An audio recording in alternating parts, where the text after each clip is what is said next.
BPOM Sulsel sidak di kawasan kuliner di Makassar. Balai Besar Pengawasan Obat dan Makanan, BPOM, Sulawesi Selatan melakukan sidak jajanan kuliner. BPOM Sulsel melakukan sidak di beberapa titik mulai dari Jalan Manuruki, Kumala dan Alauddin Makassar. Sebanyak 8 orang ditugaskan mengumpul sampel makanan. Seluruh sampel makanan pun langsung diuji di lokasi sidak. BPOM Sulsel turut menyertakan mobil laboratorium untuk menguji sampel makanan yang telah diperoleh.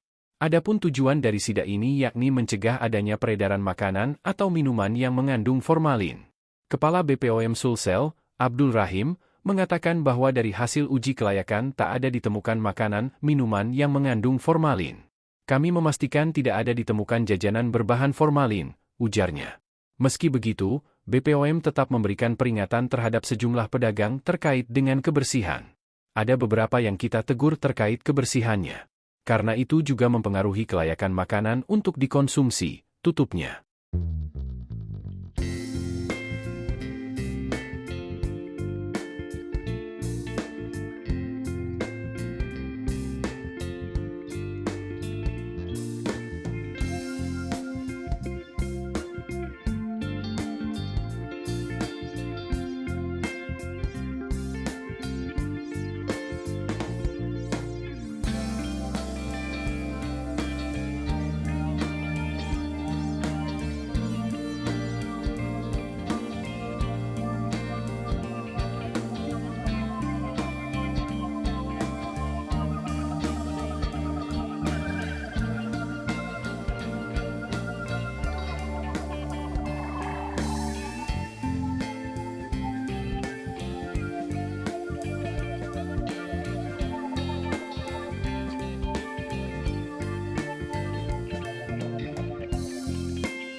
Download Tribun X sekarang, menghadirkan lokal menjadi Indonesia.